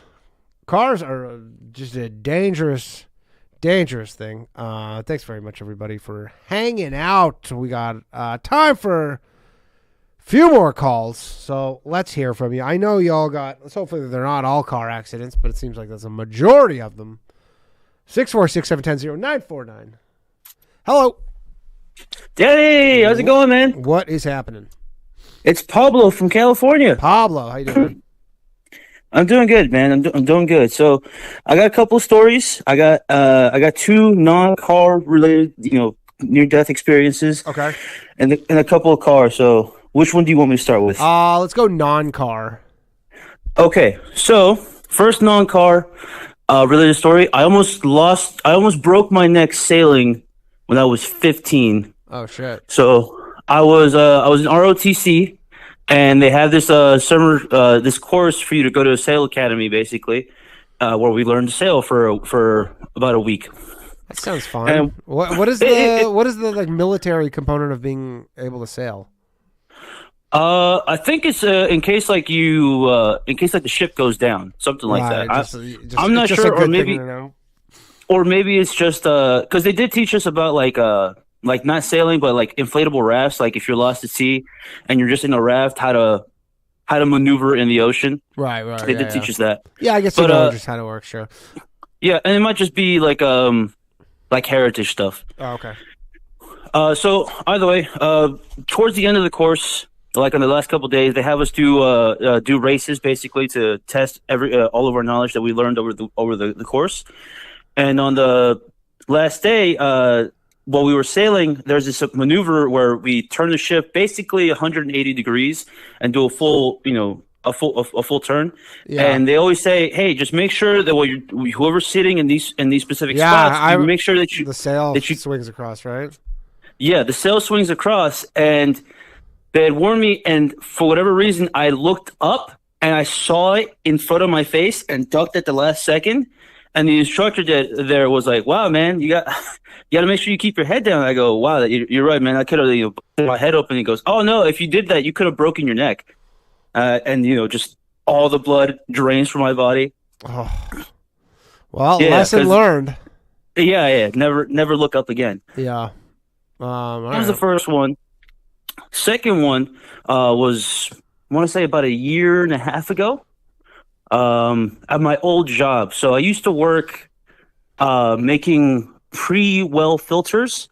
Okay. So the filter that not for the pump, but a filter that's part of the well itself. So the pump goes inside the well, and there's like a metal casing around the well just to make sure it doesn't collapse in on itself. Yeah. We made the filter to on that.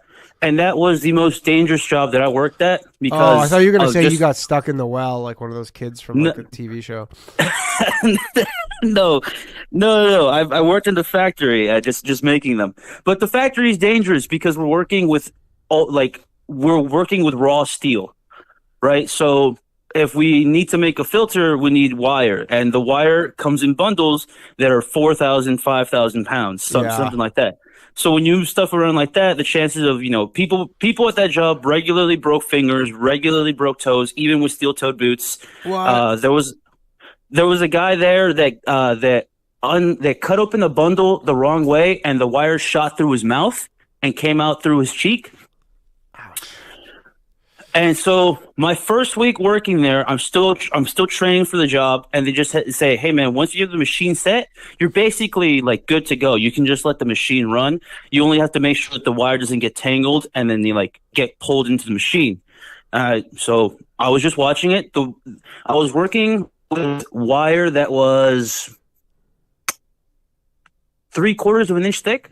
Yeah, something like that. Gigantic wire. That's huge. And so it's just on a coil, just spinning around, being pulled into this machine. And I saw that it wasn't going in just right. It wasn't like a huge problem that I had to stop the machine. So I just went to go adjust it real quick.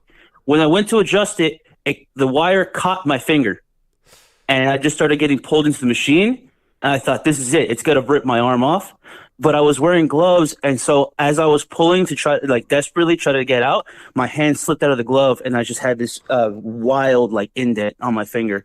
So did it get caught on the glove, or it got caught It got caught on my hand, but I managed to pull my hand out because of the glove. Okay, damn. So at that moment, I immediately realized, I have to get another job. I can't stay here. Yeah, you're like, this is just a matter of time before I get killed. Yeah. Because a week after that, I broke a finger, and then 2 weeks after that, I broke a toe because somebody dropped a bundle of wire on my foot. So wow. Yeah. So shit that happened all the time. I immediately had to get out of there, and now I work on airplanes, which not exactly the safest, but I haven't broken anything yet. Airplanes are pretty safe. It is pretty safe. It's just people drop shit. So if you drop a 3-inch socket on your foot, you have a chance of breaking your foot. Right. It sounds like it's just the issue is just you keep working in places where people drop stuff. Yeah. That's. You're right. I should probably look at IT. Should look at IT or some shit. Less, some probably knowing from the sounds of you'll go work in IT and someone will drop a computer on your foot. And it sounds like you're just kind of cursed a little bit. All right, cool. Thanks for calling in. Appreciate it. All right, thanks, Daddy. Let's take it. Yeah, that's scary. I would not. That actually reminded me of when I was in high school in my auto shop class, and there was one of those. I can't remember what it was. It was one of those. It was not a belt sander, but it was a wire brush thing, but it spun around, and then our teacher was like, "Yeah, you got to watch out." He's like, "Some kid in another school got his fucking finger caught in that shit." Just cleans your finger to the bone. I was like, ugh. Hello. Hello, Danny. How are you? Good. How are you? I'm doing okay.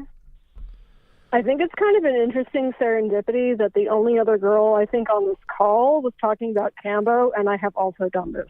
No way. You've done this Kombo thing? Is this just a chick thing? Yeah.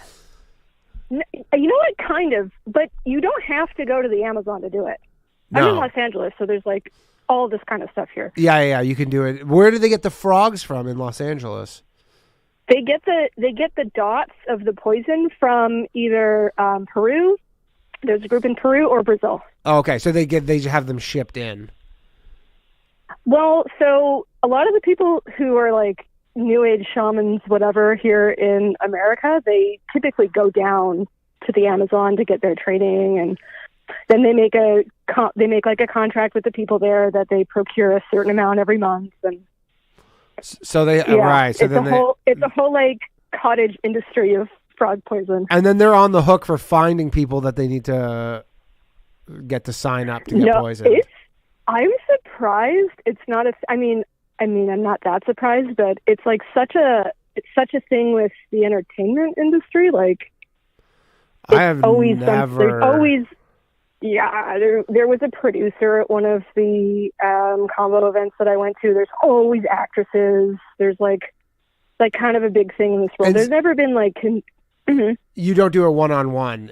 You do it like a group. You can do it one-on-one, but so it sounds like, just a little bit about her story. It sounds like they gave her a lot. Okay. Is kind of what it sounds like. Because, I mean, it can become that way, and it's a little, like, it becomes a stick measuring competition with how much. I'm not saying she did this. I'm saying, like, they might have been like, oh, she can take more, and they gave her just, like, the max that a person could take. Because, it's like, I didn't have, like, a near-death experience from it. I'm just, like, for her peace of mind, like, if she wants to, she can do it for less. Did you feel good afterwards? You feel phenomenal. So when I first did it, like, the whole experience is kind of oddly pleasant. Like, you feel like glowing, and then when you do start to throw up, it's like it feels like sometimes when you puke and it just feels good, like, to get it out of you. Yeah. Yeah, it just feels like it's kind of like that. It's not like it's just nice to. Okay. Yeah, you feel like you're getting rid of something you don't need. And it was pretty. I mean, it's a little concerning because you obviously flush and your heart rate goes up much higher than it's probably ever been. But I've also had cancer, so I've had chemotherapy before. So I'm just kind of like, probably that's not the worst this. thing you've been through. Yeah. But I'm not saying that to put this girl down. I'm assuming they gave her, like, usually they'll give you 3 to 5. Okay. And I have been in sittings before where someone's like, give me 11. Oh. And that person, that person had a hard time. But you're not hallucinating. Some people, I think, have a placebo effect a little bit. Okay. But no, you don't really hallucinate. Like, sometimes people do say that they, like, encounter the spirits of their ancestors kind of thing because they kind of took too much and they got close to the edge. But yeah, it's like more of like a fever hallucination, I guess, like maybe something like probably. Yeah, probably. I do have, so my scariest story, I don't know if I even should share this because it's, like, pretty traumatic, but share it. I was high out of my mind, having a great time being high, riding passenger, probably like 16, 17. Person driving the car, unfortunately, was also high, but they were in a dark place. And we're driving up a hill, and it's a red light. And this person looks over to me and says, "Are you ready to die?" Oh, no. And then they floor the car, like, as fast as they could possibly go up this hill, just like screaming towards the red light. And I was like, okay, is this a joke? Is this a joke? And then they weren't stopping, so I started screaming. I was like 16, 17, very high. Like, oh my God, this isn't funny. And then he hit the brakes so hard that we, like, jolted forward, and then looked over at me again and said, "I guess you're not ready to meet God yet." This is your friend? Unfortunately, this is my very first boyfriend. Like, it's a whole thing. That was a whole thing. That was a whole thing. Yeah, that seems annoying. That was super fucking creepy. Yeah, that's like one of the worst things is when you're in a car with somebody else and they're, like, driving like a psycho and you're like, there's nothing I can do. And yeah, and then, like, after it wore off, I was like, what was that about? And they're like, what are you talking about? Like, how do you not know what I'm talking about? You driving towards a red light. What was that about? I'm like, oh, yeah, it was just a joke. Oh. All right. Okay. Not a great joke. I'm going to distance myself from you. Good call. You're probably still alive. Do you know if this person's still alive? Yes. Yes. Okay. Who cares? Who cares? It's just a story. I like the person. Who cares? It's just a story at this point. Yeah. Okay. Yeah. Do you have any others? I have died many. I have almost died many times in my life, but they're not like good. Like they're not like tellable stories. Yeah, like, yeah. I had cancer and like da da da da. Yeah. But anyway. Yeah, that is. But that's I mean, it. That's that is a story beat. time. But it's. I guess it's not a moment. It's not a momentary thing. Yeah. Like the rest of them. Yeah. Cool. Thank you for calling her. Appreciate it. Have a good night. Absolutely. Have a great night. Bye. All right. So ladies be loving their combo is what it's sounding like. Cool. Hello. Hey. It works. You got through. How's it going? Hey, I just want to talk about a couple calls ago. You got a guy who said he went to Outward Bound. Yeah. My brother went to Outward Bound, and my dad sent him there because he was like breaking a bunch of shit and being just like a terrible delinquent teenager, and they advertised to him that they could fix him. So I just thought that was interesting that he might have left out that little part about his, That like it was like a you know. punishment. Like you get sent to Outward Bound because like you're like a troubled child. Yeah, that's what it was. Possibly. Yeah, I don't know. I've never heard of Outward Bound. By So the way, he was probably a fun guy to hang out with when he I was bet. younger. I bet. So what is your tale of near-death experience or scariest moment of your life? Well, there's a few, you know, some of them have been touched on already, you know, like getting hit by a semi happened before. When I was a kid, I almost got kidnapped, and my dad saved me. Who almost kidnapped jumped out of an you? airplane once, and what? Who almost kidnapped you? My dad used to drive a truck all over the country, and before I started going to school, he would take me with. Oh. And we were at like a truck stop getting gas or something, and he was paying the cashier or teller or whatever. And some random guy came up to me and was like, "Hey kid, what's going on?" And he like grabbed my hand and started to walk away.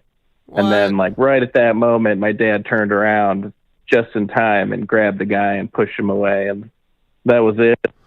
That's so crazy that some people try to steal other people. Yeah, that is pretty crazy. I can't fathom such a thing.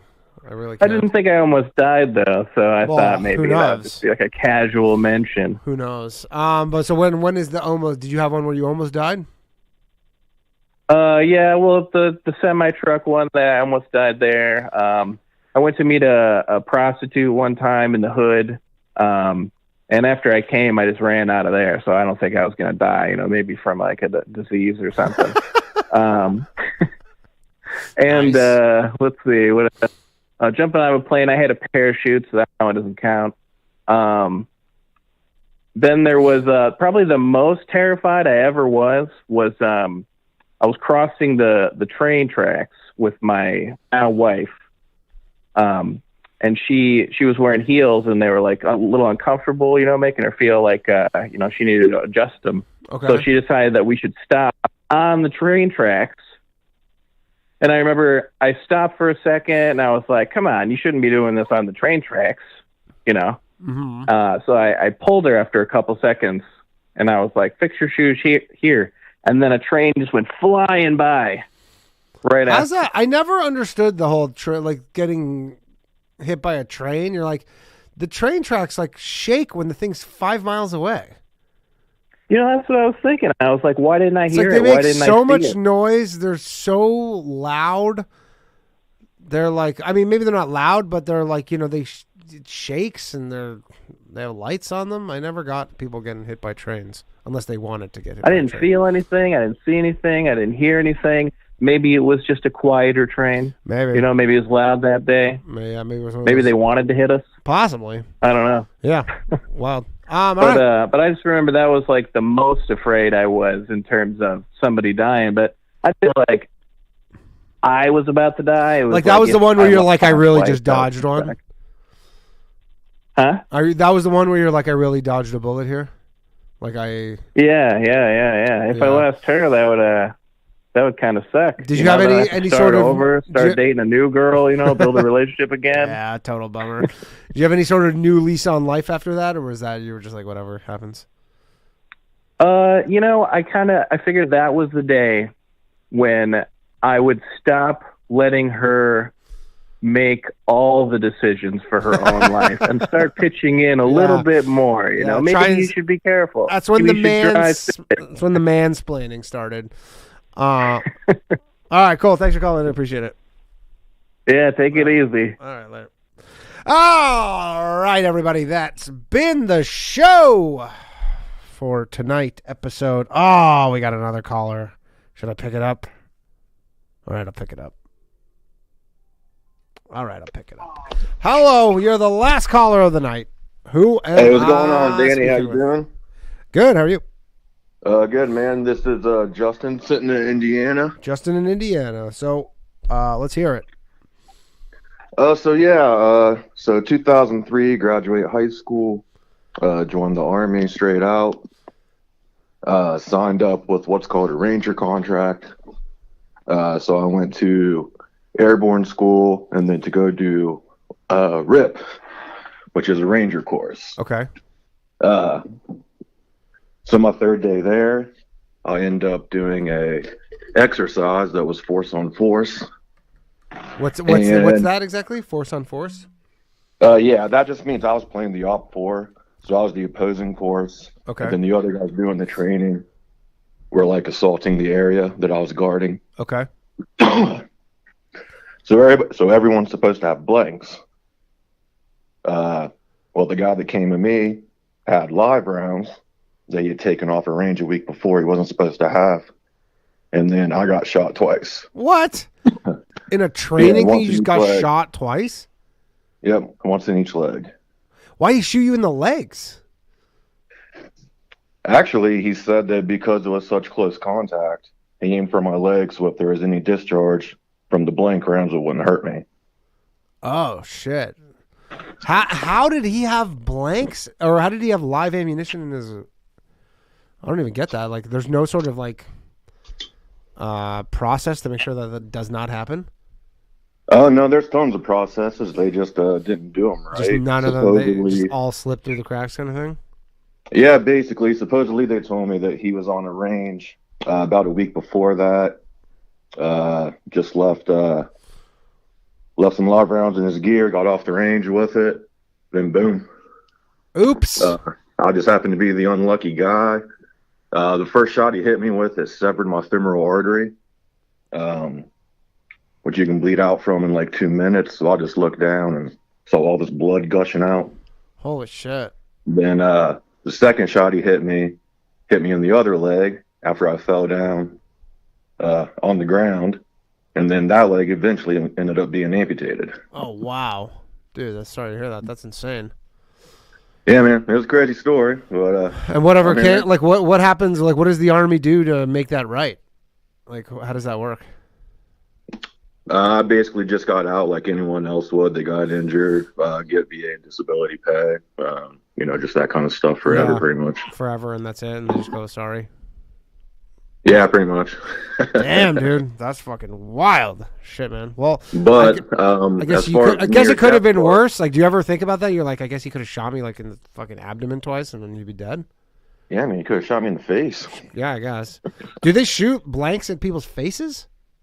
No, you're not supposed to. Yeah, You're not supposed to aim supposed to. center mass. That's what I'm but, saying. yeah, It's like probably should have shot you in the abdomen twice or in the chest. So the near-death part ended up being that as I was in the hospital, it was like a 15-hour surgery by the time I got to the hospital. This was at Fort Benning, Georgia, so it was Columbus, Georgia Regional Medical Center. I lost so much blood during the surgery that they told me I coded out for 60 seconds. Wow. And do you remember anything from that? Like, did you have like the caller earlier where he was like looking at his body kind of thing? Yeah, I heard that and I got jealous because I never saw or did anything like that. No. I was just unconscious for, it was just like a nap. Like, Yeah, you're just asleep and then you just wake up. yeah. Damn, crazy. Well, Then you get everyone telling you all this stuff. what stuff? Like what happened? They're like, Yeah. they're filling you in. Yeah, because you're probably your surgery was so long. This is how you got shot. Oh, by the way, you died for 60 seconds. Damn, that's fucking wild. That's really crazy. Cool, man. Well, thank you for calling in. I appreciate it. Thanks for sharing. Yeah, man. Thanks for taking it. All right, take care. Yeah, you too. Damn, that's fucking wild. All right. That is actually the show. Thanks very much, everybody, for joining, for calling in. Damn it, I got a call from Joe the lawyer right now. Joe, we'll call you in the after show, Joe. We'll call you in the after show in a few minutes because we got to wrap this bad boy up. If you want to join us in the after show, you can do so. Patreon.com/lowvaluemail or lowvaluemail.locals.com. Thanks for everybody watching on Rumble, everybody on YouTube, everybody everywhere. You're all the best. I will see some of you shortly, and the rest of you, don't forget Bathhouse tomorrow night, 10 p.m., or I'll catch y'all on the next female dating strategy stream or next week. Who knows? But I'll see you soon. All right. Good night, everybody. Take care. My shit heroic. Empathic abilities, yeah, my face be also stoic. Bleep, blow up, nigga, that just means I'm working. They see me as a leader, so that's why I'm Captain Kirkin. These tracks from the stars, that much is for certain. You can feel this hit if you up or if you hurt. I'm raising my stock, not talking my feet in some Birkin. Number Johnny 5, got a fucking short circuit. Bring the track to life when I spit phenomenally. When I hit, she feel that shit in her abdominals. These rappers make me laugh like comic view, they comic through. You know I got a ball out, I hit the track running just like Sonic do. They don't wanna turn on my light switch. Yeah, they was trying to get me on my hype shit. Yeah, they don't wanna turn on my light switch. Yeah, and they tried to down me on some KO type shit. Yeah, they don't wanna turn on my light switch. Yeah, now we pulling up pressure on some flight shit. They don't wanna turn on my light switch. Yeah, they don't wanna turn on my light switch. They don't wanna turn on my light switch. Yeah, they was trying to get me on my hype shit. Yeah, they don't wanna turn on my light switch. Yeah, and they tried to down me on some KO type shit. Yeah, they don't wanna turn on my light switch. Yeah, I'm pulling up pressure on some